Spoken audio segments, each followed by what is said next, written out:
تکبیر، نعرہ رسالت، حمائے اہل سنت۔ اعوذ باللہ من الشیطان الرجیم، بسم اللہ الرحمن الرحیم، الحمد للہ رب العالمین، والصلاة والسلام علی سید الانبیاء والمرسلین وعلى آلہ وأصحابہ وأہل بیتہ وذریاتہ اجمعین والعاقبۃ للمتقین۔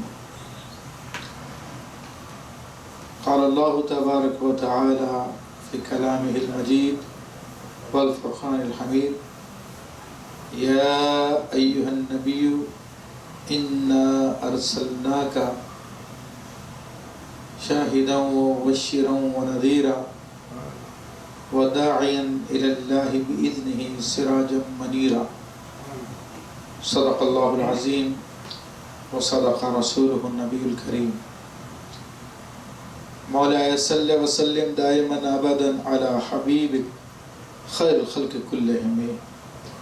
تمام حضرات محبت سے ایک مرتبہ درود پاک پڑھیے۔ اللہم صلی آلہ وبارک وسلم۔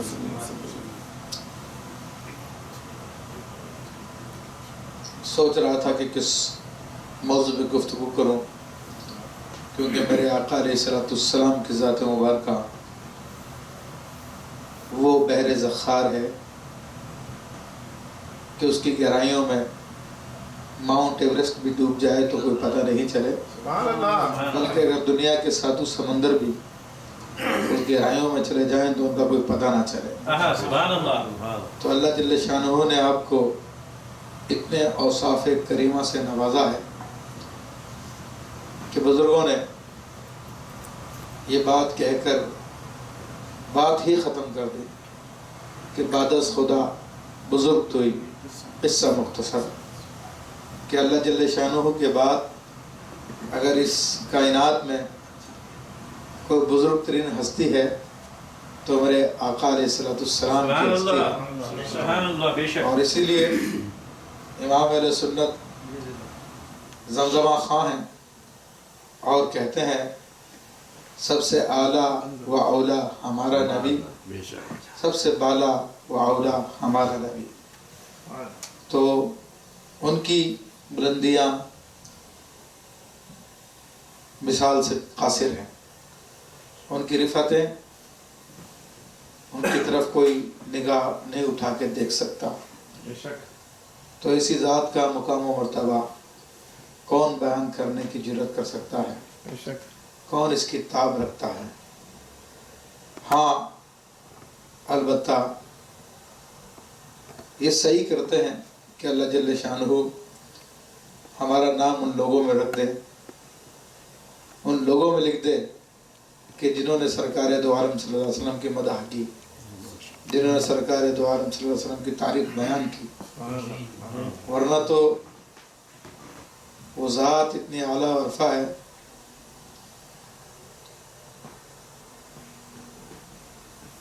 کہ سیدنا یوسف علیہ السلام کا حسن آپ کے حسن کا حصہ ہے ایک۔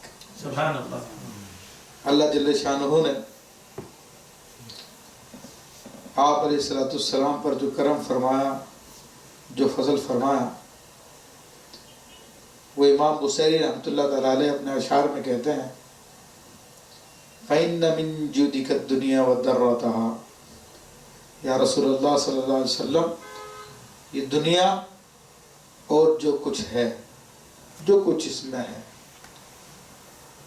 فَإِنَّ مِن جُودِكَ الدُّنْيَا وَضَرَّتَهَا، دنیا اور جو کچھ ہے اس دنیا میں وہ سب کا سب آپ کی سخاوت کا ذرہ ہے۔ وَمِنْ عُلُومِكَ عِلْمَ اللَّوْحِ وَالْقَلَمِ، اور لوح و قلم کا علم، وہ علم جو کہ جو کچھ ہوا تھا، جو ہو رہا ہے، جو قیامت تک ہوگا، لوح و قلم کا علم سارے اس علوم پر محیط ہے۔ فرماتے ہیں کہ لوح و قلم کا علم آپ کی علم کی ایک سطر کی حیثیت رکھتا ہے، ورنہ آپ کا علم کتنا ہے وہ تو اللہ تعالیٰ ہی جانتا ہے، آپ کا رب جانتا ہے۔ بس صحیح یہ ہے کہ نام ہمارا ان میں شامل ہو جائے۔ سیدنا یوسف علیہ السلام کو بازار مصر میں جب بیچنے کے لیے لایا گیا تو لوگ بولیاں لگانے کے لیے آئے تھے، تو ایک بڑھیا بھی آئی تھی، لاش تھی، غریب تھی، تو کس نے کہا تو کیا کرے گی، تو یوسف علیہ السلام کا مول نہیں دے سکتی، تو ان کا دام نہیں چکا سکتی۔ تو اس نے یہی کہا دام تو نہیں چکا سکتی لیکن کل یوسف کے خریداروں میں میرا نام بھی تو آئے گا، اتنا تو ہو جائے گا۔ تو ان کی تعریف تو ہم بیان نہیں کر سکتے لیکن کل ان کے ثنا خانوں میں نام آ جائے گا۔ سبحان اللہ، نعرہ تکبیر، نعرہ رسالت۔ میرے بھائیوں، آقا علیہ السلام کی ذات مقدس پر کیا کلام کیا جائے۔ آپ کا نام نامی اسم گرامی اللہ نے رکھا ہے، سبحان اللہ۔ آسمانوں میں آپ کا نام احمد اور زمین پہ آپ کا نام محمد صلی اللہ علیہ وسلم۔ احمد کا مطلب حمد سے ہے اور اس کا مطلب ہے سب سے زیادہ حمد کرنے والے۔ اللہ جل شانہ کی سب سے زیادہ حمد اگر کسی ذات نے کی ہے تو وہ سرکار دو عالم صلی اللہ علیہ وسلم نے کی ہے۔ آپ جتنے حمد کوئی بھی نہیں کر سکا، سبحان اللہ۔ اور آپ کب سے وہ حمد فرما رہے ہیں وہ آپ کا رب جانتا ہے کہ کب سے آپ اللہ کی حمد کر رہے ہیں، کیونکہ آپ کا وجود مسعود سب سے پہلے آپ ہی کا وجود ہوا ہے۔ سبحان اللہ۔ اللہ جل شانہ نے سب سے پہلے آپ ہی کو وجود بخشا ہے، سبحان اللہ۔ اور یہ کوئی ہمارے گھر کی بات نہیں، حدیث ہے، مصنف عبدالرزاق کی روایت ہے۔ حضرت امام عبدالرزاق رحمۃ اللہ تعالیٰ علیہ اپنے مصنف میں اس حدیث شریف کو روایت کرتے ہیں کہ سیدنا جابر ابن عبداللہ رضی اللہ تعالیٰ عنہ نے آپ سے سوال کیا، اخبرنی عن اول شیء خلقہ اللہ، یا رسول اللہ صلی اللہ علیہ وسلم آپ بتائیے کہ اللہ نے سب سے پہلے کس چیز کو پیدا کیا؟ تو سرکار دو عالم صلی اللہ علیہ وسلم ارشاد فرماتے ہیں، یا جابر ان اللہ خلق نور نبیک من نور ذاتہ قبل کل شیء۔ اے جابر، اللہ نے سب سے پہلے تیرے نبی کے نور کو اپنی ذات کے نور سے پیدا کیا۔ تمام مخلوقات سے پہلے اللہ نے اپنی ذات کے نور سے حضور علیہ السلام کا نور پیدا کیا، تو پہلی مخلوق ہی آپ ہے۔ اور حدیث بڑی طویل ہے، پھر اسی نور سے باقی تمام کائنات وجود میں آئی ہے۔ باقاعدہ حدیث شریف میں موجود ہے کہ پھر اللہ نے میرے نور کے 4 حصے کیے اور 3 حصوں سے عرش فرش بنائے، فرشتے پیدا کیے، ایک حصے سے دیگر مخلوقات کو پیدا کیا، پھر جو ایک حصہ تھا اس کے مزید 4 حصے کیے، یہاں تک کہ ایک طویل تفسیر آئی ہے حدیث کریمہ میں، تمام مخلوقات کا وجود اسی نور سے ہوا۔ یہ حدیث الحمدللہ بڑے بڑے محدثین کرام جیسے کہ خود امام عبدالرزاق رحمۃ اللہ تعالیٰ علیہ، یہ امام بخاری کے استادوں کے استاد ہیں جنہوں نے اس حدیث کو روایت کیا، اور بڑے بڑے ہمارے علماء جیسے کہ ابن حجر عسقلانی، ابن حجر حیتمی، علامہ ابن جوزی، اسی طرح علامہ سمہودی، ڈھیر علماء نے اس حدیث کو نقل کیا اور کسی نے بھی اس پہ اعتراض نہیں کیا.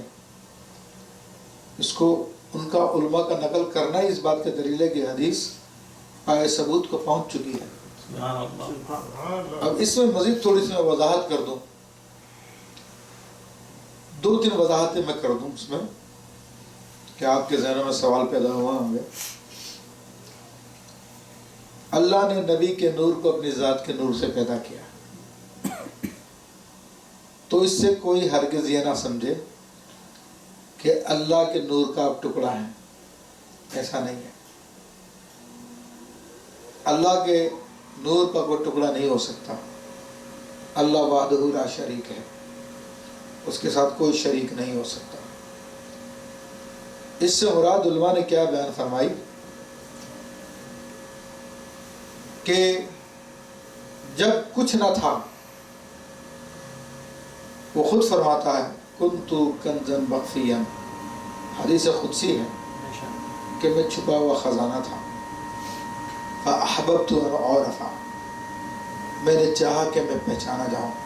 یہ رب فرما رہا. تو پھر اس نے سرکار دو عالم صلی اللہ علیہ وسلم کے نور کو پیدا کیا. تو وہ کیفیت جب کچھ نہ تھا وہی تھا, تو اس کیفیت کو احدیت کہتے ہیں. وہ احدیت کی کیفیت تھی.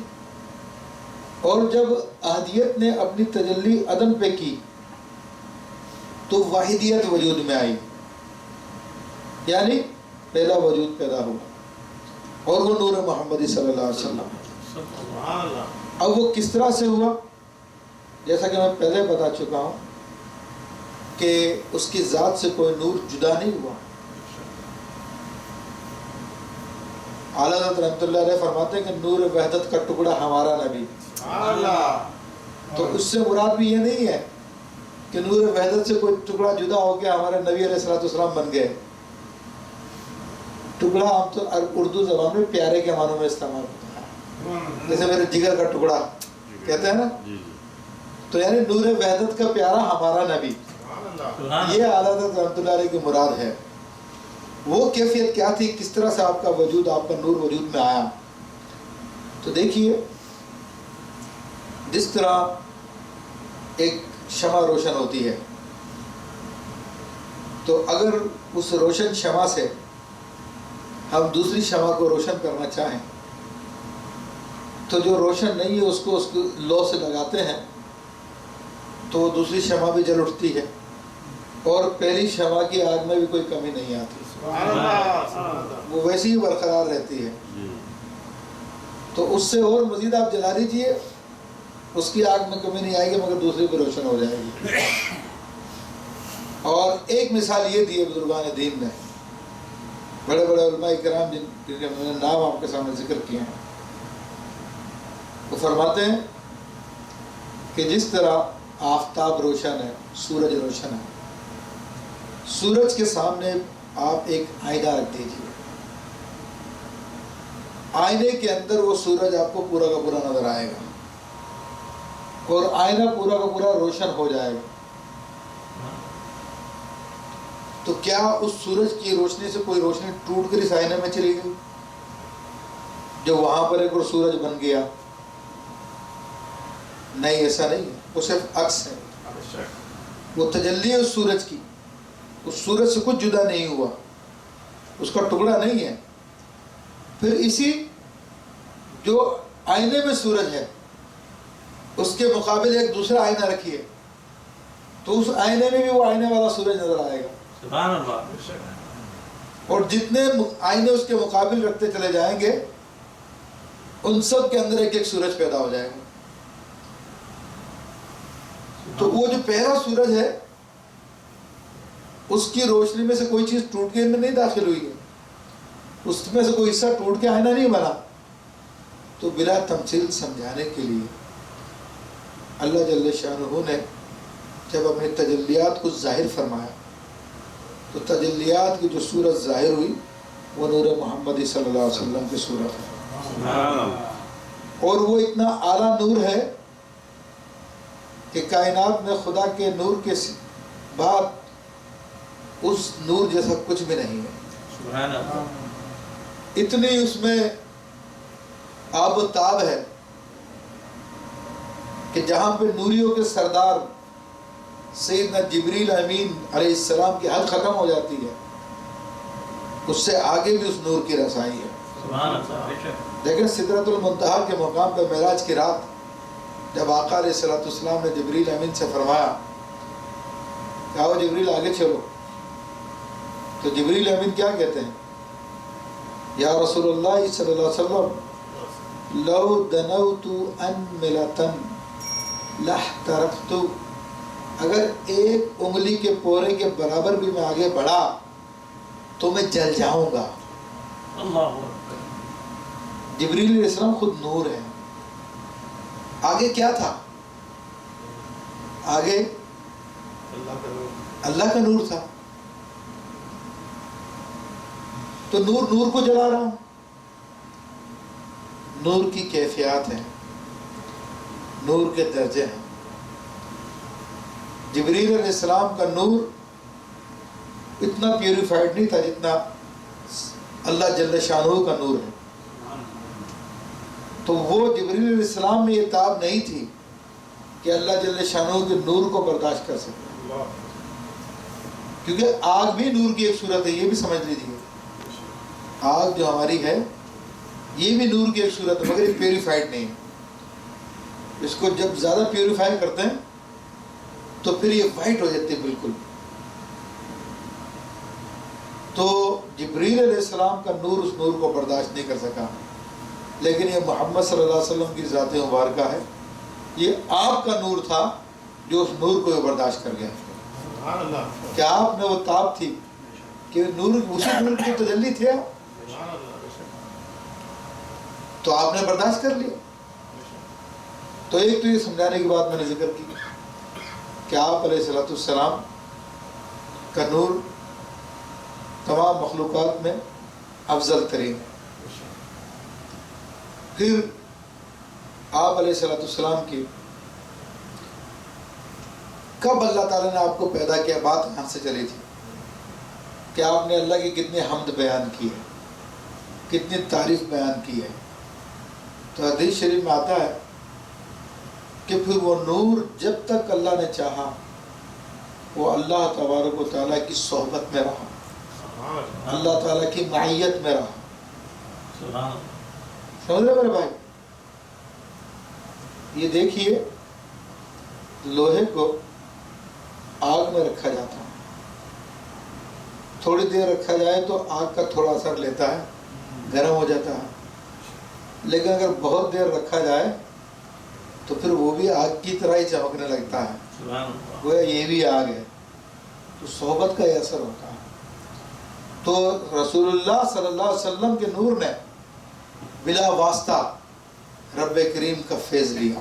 تو پھر کیا ان کی شان ہوئی، کیا ان کا مقام ہوا.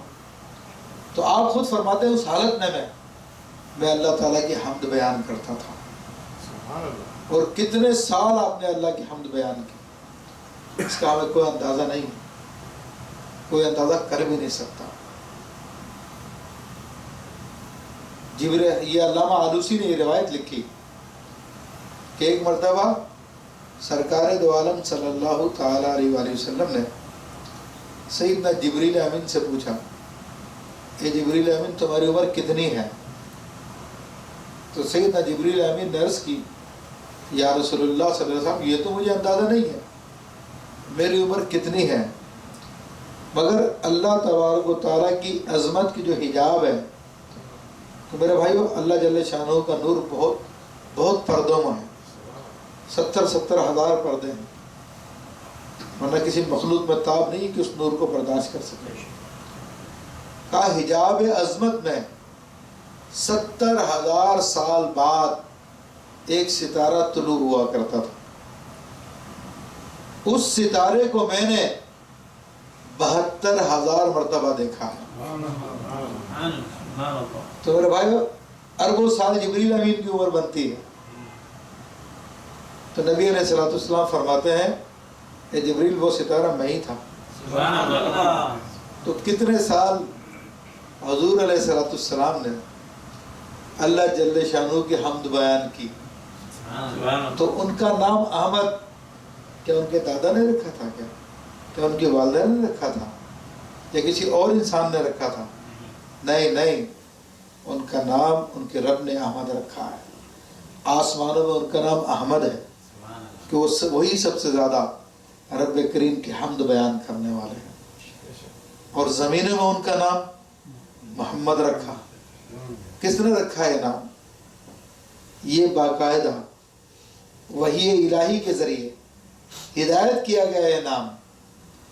حضرت سیدہ آمنہ رضی اللہ تعالیٰ عنہ کو باقاعدہ خواب میں بشارت دی گئی.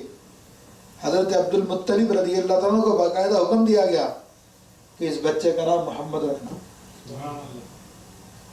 تو آپ علیہ السلام کا نام محمد رکھا گیا صلی اللہ علیہ وسلم. اب محمد کا معنی کیا ہے؟ یہ بھی حمد سے ہے. ہاں میم دال حمد. محمد عربی زبان میں مفعول کا صیغہ ہے اور جس کا معنی ہے حمد معنی تعریف اور حامد معنی تعریف کرنے والا. اور محمد کا مطلب بہت تعریف کیا گیا جس کی بار بار تعریف کی جائے. تو یہ قدیم جو انجیل مقدس کے نسخے ہیں اور توریت وغیرہ میں سرکار دو عالم صلی اللہ علیہ وسلم کا نام یہی تھا. ان لوگوں نے جب نام کی ٹرانسلیشن کی، کیونکہ ان لوگوں کی عادت ہے ناموں کو بھی ٹرانسلیشن کر دیا کرتے تھے، یا انہوں نے چال بازی کے طور پہ آپ کے نام کی ٹرانسلیشن کر دی، تو ٹرانسلیشن جو کی گئی تھی وہ دا پریزڈ ون، جس کی بہت تعریف کی گئی. تو اب اللہ جل شانہ نے آپ کا نام محمد رکھا. یہ صلہ تھا کہ اے حبیب تو نے میری تعریف کی، میں تیری تعریف کرواؤں گا. تو اب اللہ نے جب آپ کا نام محمد رکھا صلی اللہ علیہ وسلم، تو اب دیکھیے سارا زمانہ آپ کی تعریف کر رہا ہے، سارا زمانہ آپ کی خصائل حمیدہ کو بیان کر رہا ہے. دشمن جو آپ کے کلمے کا انکار کرتا ہے وہ بھی آپ کی تعریف بیان کرنے پہ مجبور ہے. زمانہ دیکھ رہا ہے اور اللہ جل شانہ نے آپ کا ذکر، آپ کی تعریف کتنی بڑھائی کہ اپنے نام کے ساتھ اپنا نام، ان کا نام لگا دیا. سیدنا آدم علیہ السلام سے جب لغزش سرزد ہوئی تو انہوں نے اللہ تعالیٰ کی بارگاہ میں دعا کی. بہت عرصہ گزر گیا، کئی سو سال آپ آنسو بہاتے رہے. پھر جبریل امین نے عرض کی رب کریم تو آدم پہ نظر کرم فرما. تو رب کریم نے پھر جبریل امین کو اجازت دی تو انہوں نے پھر آدم علیہ السلام کو الہام کیا، ان کو یاد دلایا، حضور علیہ السلام کی یاد دلائی. تو آدم علیہ السلام کو یاد آیا تو انہوں نے حضور علیہ السلام کے وسیلے سے اللہ سے جب توبہ طلب کی تو اللہ تبارک و تعالیٰ نے ان کی توبہ کو قبول کر لیا. اللہ جل شانہ نے ارشاد فرمایا، اب اللہ تو سب کچھ جانتا ہے لیکن ہم لوگوں کو بتانا تھا. کہا آدم تو نے محمد کے بارے میں کیسے جانا؟ تو عرض کیا رب کریم جب تو نے میرے جسم میں روح ڈالی تھی تو تیرے عرش کے پایوں پر میری نظر پڑی تو وہاں پر میں نے لا الہ الا اللہ محمد الرسول اللہ لکھا ہوا دیکھا تھا صلی اللہ علیہ وسلم. ایک مرتبہ محبت سے درود پاک. جب حضور کا نام آئے درود شریف پڑھنا نہ بھولے. کہ حبیب علیہ السلام فرماتے ہیں کہ بخیل وہ ہے کہ جب میرا ذکر کیا جائے اور درود نہ پڑھے، اور جو مجھ پہ درود پڑھنا بھول گیا وہ جنت کا راستہ بھول گیا. تو اس لیے اپنی زبان کو درود پاک سے تر رکھیں.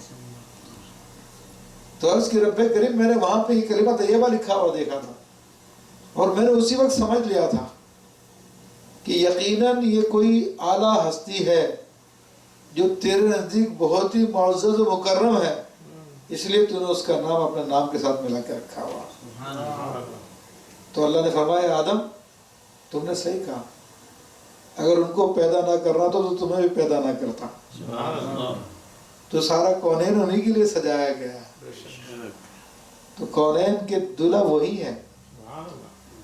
اور اب ان کو آنا تھا، میرا بات بہت تفصیل میں چلے جائے گی کہ آپ کا نام کا مطلب یہی ہے کہ جس کی بار بار تعریف کی جائے۔ حسان ابن ثابت رضی اللہ تعالیٰ عنہ ارشاد فرماتے ہیں ضم الالہ اسمہ باسمہ اذ قال المؤذن فی الخمس اشہدی۔ صحابی رسول ہے صلی اللہ علیہ وسلم کہتے ہیں خدا تعالیٰ نے ان کا نام اپنے نام کے ساتھ ملا لیا ہے۔ جب بھی مؤذن پانچوں وقت نمازوں میں اشہد ان لا الہ الا اللہ کہتا ہے تو وہ اشہد ان محمد رسول اللہ بھی کہتا ہے۔ اور یہ دیکھیں حضور علیہ السلام کے ذکر کی سائنٹیفک وجہ میں آپ کو بتا رہا ہوں، جو آپ لوگوں نے شاید سنی بھی ہو پہلے، کہ اس وقت بلکہ ہر وقت حضور علیہ السلام کا نام نامی اس میں گرامی پکارا جا رہا ہے، فضاؤں میں آپ کا ذکر بلند ہو رہا ہے، کہ الحمدللہ دنیا کے چپے چپے میں مسلمان موجود ہیں، مساجد قائم ہیں، اذانیں دی جا رہی ہیں۔ اور دیکھیے کہ جو نظام ہے سورج کے چلنے کا، تو سورج کی چال کے ساتھ ہمارے فجر، ظہر، عصر، مغرب، عشاء وجود میں آتے ہیں۔ اب بالفرض یہاں پہ عشاء کا ٹائم ہے تو دنیا کے بعض حصوں میں اس وقت فجر کا ٹائم ہو رہا ہے، بعض حصوں میں ظہر کا ٹائم ہو رہا ہے، بعض حصوں میں مغرب کا، بعض حصوں میں عصر کا۔ ہر وقت کہیں نہ کہیں اذان بلند کی جا رہی ہے، تو ہر وقت رسول اللہ صلی اللہ علیہ وسلم کے چرچے ہو رہے ہیں، آپ کا ذکر بلند کیا جا رہا ہے۔ اور کیوں نہ ہو کہ ان کا ذکر تو اللہ تعالیٰ بلند کرنے والا ہے۔ وَرَفَعْنَا لَكَ ذِكْرَكَ، کہ ہم نے آپ کے لیے آپ کے ذکر کو بلند کر دیا۔ تو زمینوں پہ اللہ تبارک و تعالیٰ نے آپ کا نام محمد رکھا صلی اللہ علیہ وسلم۔ اور یہ بات محتاج بیان نہیں کہ آپ کی تعریفیں کس قدر ہو رہی ہے، لیکن ایک بات کی طرف اور توجہ دلاؤں گا، کیونکہ میرے بھائی یہ ذکر تو ایسا ہے حبیب علیہ السلام کا کہ ہمارا ٹائم ختم ہو جائیں گے لیکن آقا علیہ السلام کا ذکر ختم نہیں ہوتا۔ جب ایک بات کی طرف توجہ میں دلانا چاہ رہا ہوں، دیکھیں جس طرح اللہ تبارک و تعالیٰ کا نام بے عیب ہے، اسی طرح اس نے اپنے حبیب علیہ السلام کا نام بھی بے عیب رکھا ہے۔ اور آپ مماثلتیں دیکھیں، آپ اللہ جل شانہ کے نام میں 4 الفاظ آتے ہیں، الف، لام، لام، ہا۔ اور محمد میں کتنے حروف آتے ہیں؟ میم، ہا، میم، دال۔ 4 حروف یہاں پر آ رہے ہیں، 4 حروف وہاں پر آ رہے ہیں۔ تو یہ بتایا جا رہا ہے کہ یہ تجلی اسی کی ہے، یہ اسی تجلی کی طرف اشارہ کیا جا رہا ہے کہ اللہ نے سب سے پہلے میرے نور کو پیدا کیا۔ سبحان اللہ۔ پھر اللہ جل شانہ کا نام بے نقاط ہے، بے نقطہ ہے، کوئی نقطہ اس میں نہیں آتا۔ تو ایسے ہی اللہ نے اپنے حبیب کا نام بے نقطہ رکھا، اس میں بھی کوئی نقطہ نہیں ہے۔ یہ غور طلب باتیں ساری کی ساری، ان کی شان کو پہچاننے کی بات ہے، اور جنہوں کو اللہ نے ایمان دیا ہے وہ ان باتوں میں غور کرتے ہیں اور اس بات کو سمجھتے ہیں۔ اب اللہ جل شانہ کے نام کی ایک خوبی یہ ہے کہ جو اس کے لفظ کم کرتے چلے جائیں اس کا معنی برقرار رہے گا، وہ با معنی رہے گا۔ دیگر نام ہوتے ہیں تو ان میں سے اگر آپ لفظ نکال دیں تو ان کا معنی بگڑ جائے گا، بے معنی ہو جائے گا۔ کیونکہ اسم مسمى پہ دلالت کرتا ہے. مسمى وہ جس طرح کے کسی شخص کا نام ندیم ہے تو اس کی پرسنالٹی مسمى ہے اور نام اس کا ندیم اسم ہے. یہ پورا کا پورا نام ندیم اگر بولا جائے گا تو سب سمجھ جائیں گے کہ فلاں آدمی کی بات ہو رہی ہے.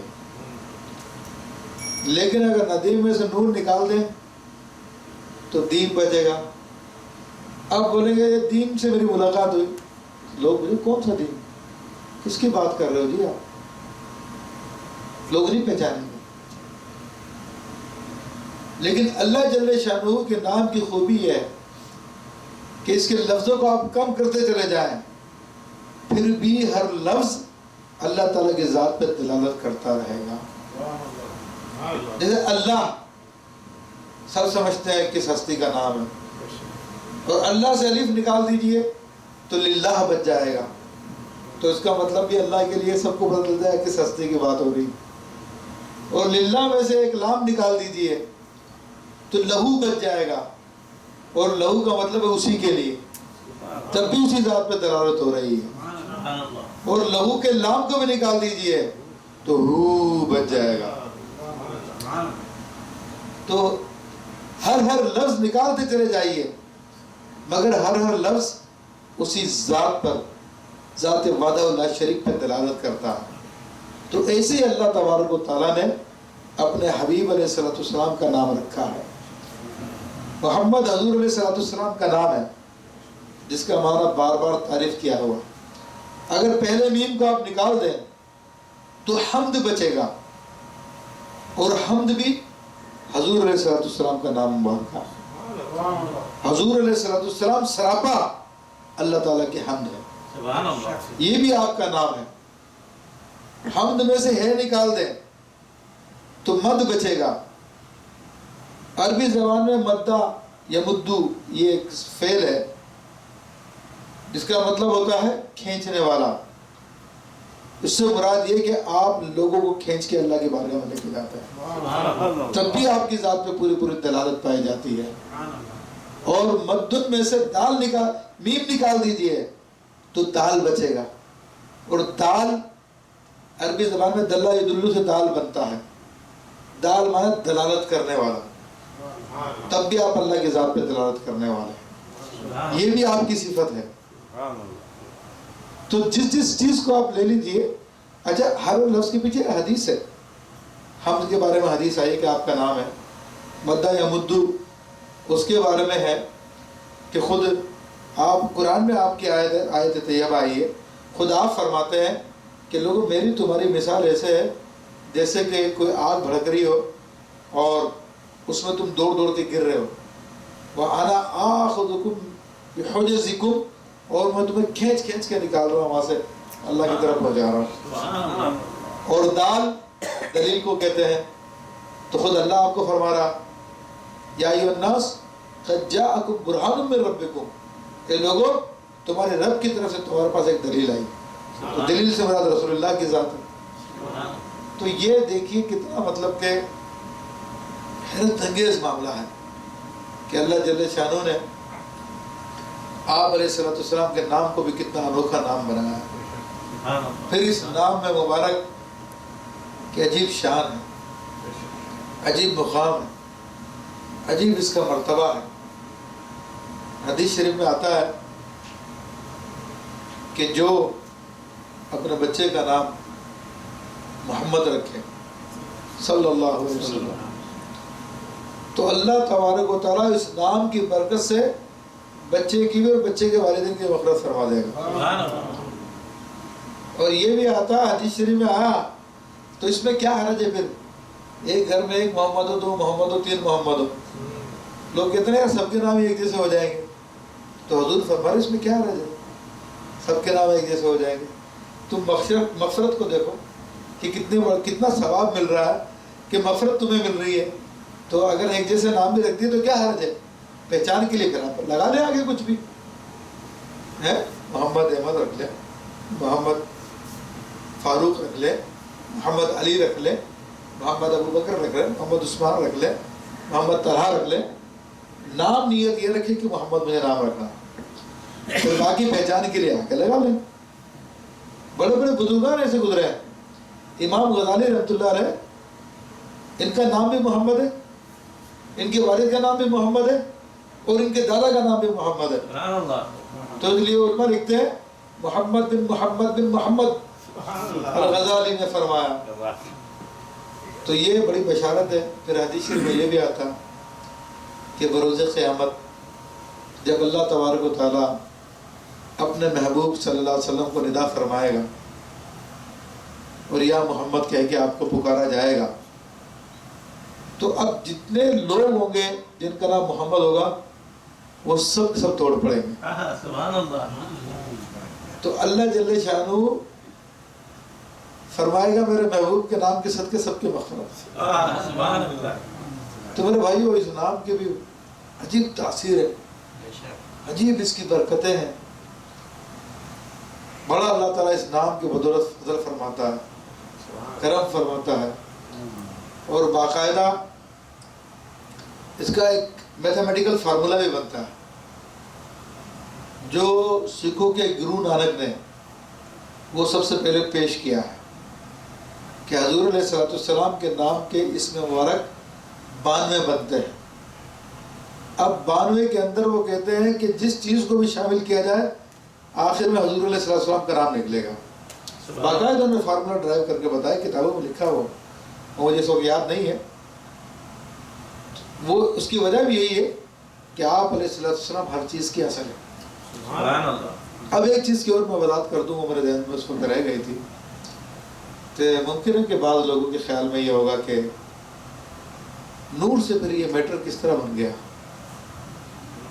میٹر ایک الگ چیز ہے، نور ایک الگ چیز ہے، اور پرانی فزکس میں یہ لا ہم نے پڑھا، اس کا law of conservation of matter, matter can not be destroyed, matter can not be created, can not be destroyed. اور اسی طرح انرجی کے بارے میں پڑھا تھا کہ energy can not be created, can not be destroyed. تو یہ پرانے ہوگی باتیں، یہ آئنسٹائن نے اس کے بعد باقاعدہ تجربات کیے ہیں، اور تجربات کرنے کے بعد اس نے یہ بات ثابت کی کہ matter can be converted into light energy, and energy can be converted into matter. Practically اس نے یہ بات ساری کی ساری ثابت کی ہے، اور اس وقت دنیا میں یہی لا چل رہی ہے، یہی تھیوری چل رہی ہے کہ میٹر سے انرجی، انرجی سے میٹر ہو سکتا ہے، اور اسی کے اوپر یہ سارا کا سارا ایٹم بم کا سسٹم بنا، یہ سارا کا سارا معاملہ جو بنا۔ تو اس اعتراض کا جواب بھی آ جاتا ہے کہ نور سے پھر ساری کائنات کیسے وجود میں آ گئی؟ اور اب بھی یہی بات ہے کہ ایٹم کو جب ایکسپلائٹ کرتے ہیں تو ماشاءاللہ ہمارے یہاں پہ سائنسدان بھی بیٹھے ہوئے ہیں، سید شریف صاحب یہ ساری باتوں کو جانتے ہیں، انجینئر ہیں، اور اس وقت امریکہ کے بڑے بڑے پروجیکٹ انہوں نے کیے ہیں ماشاءاللہ۔ تو یہ سائنٹیفکلی ثابت ہے کہ ایٹم کو جب ایکسپلائٹ کرتے تو آخر میں نور ہی نکلتا۔ ہاں، یہ تمام چیزوں کی اصل نور ہی ہے۔ تو وہ بات جو مصنف عبدالرزاق کی حدیث میں ہے کہ اللہ نے میری نور سے ساری چیزوں کو بنایا، وہ آج سائنس بھی پروو کرنے جا رہی ہے۔ تو بہرحال حبیب علیہ الصلوۃ والسلام کی تعریف تو ان کا ربی کر سکتا ہے، ہم میں وہ طاقت کہاں، وہ علم کہاں، وہ ہمت کہاں، وہ جرأت کہاں کہ آپ علیہ الصلوۃ والسلام کی ہم تعریف بیان کریں۔ بات اتنی ہے، بات کو ختم کرنے کے لیے آخر میں ایک بات بیان کر دیتا ہوں۔ حضور علیہ الصلوۃ والسلام کے ناموں میں 2 نام، ویسے تو آپ کے 200 سے زائد نام ہیں، پانیوں میں آپ کے نام الگ ہیں، اور خشکی میں آپ کے نام الگ ہیں، فضاؤں میں آپ کے نام الگ ہیں۔ تو 2 نام، ایک اول اور ایک آخر، یہ اللہ کے نام بھی ہیں اور حضور علیہ الصلوۃ والسلام کے نام بھی ہیں۔ دیکھیں یہ بات کی میں وضاحت کر دوں کہ بعض نام وہ ہیں جو صرف اللہ جل شانہ کے ساتھ مخصوص ہیں، کسی مخلوق کے نہیں ہو سکتے. جیسے لفظ اللہ، یہ صرف اللہ کا نام ہے، کسی اور کا نام نہیں ہو سکتا. الرحمن، القیوم، القدیر، یہ اللہ کے نام ہیں، کسی مخلوق کے نہیں ہو سکتے. لیکن بعض نام وہ ہیں جو مخلوق کے بھی ہو سکتے ہیں، اور خود اللہ تعالیٰ نے مخلوق کے لیے بیان کیے ہیں. جیسے کہ خود اللہ کا نام سمیع و بصیر ہے، تو اس نے انسان کے لیے بھی فرمایا وَجَعَلْنَاهُ سَمِيعًا بَصِيرًا، ہم نے انسان کو سمیع و بصیر بنایا. اس کا نام رؤوف الرحیم ہے، تو خود وہ اپنے نبی علیہ السلام کو بھی یہی نام دیتا ہے. لَقَدْ جَاءَكُمْ رَسُولٌ مِّنْ أَنفُسِكُمْ عَزِيزٌ عَلَيْهِ مَا عَنِتُّمْ حَرِيصٌ عَلَيْكُمْ بِالْمُؤْمِنِينَ رؤوف الرحیم، یہ حضور کے نام بھی ہیں. تو اسی طرح اور بہت سارے نام ہیں. تو اول و آخر اللہ تعالیٰ کے نام بھی ہیں اور حضور علیہ السلام کے نام بھی ہیں. اول ہونے کی وجہ میں آپ کو بتا چکا ہوں کہ آپ کا نام اول کیوں ہے، کہ آپ ہی سے سب کچھ پیدا ہوا، آپ ہی کے نور سے سب کچھ وجود میں آیا. اور آخر آپ کا نام کیوں ہے؟ آخر اس اعتبار سے بھی ہے کہ جب میٹر کی اکائی ایٹم ہے، ایٹم کو جب توڑا جائے گا، ایکسپلائٹ کیا جائے گا، تب بھی نور ہی نکلے گا. تو آخر بھی آپ ہی. دوسری وجہ یہ ہے کہ تمام انبیاء کے آخر میں آپ تشریف لائے ہیں، تو اس لیے آپ کا نام آخر بھی ہے.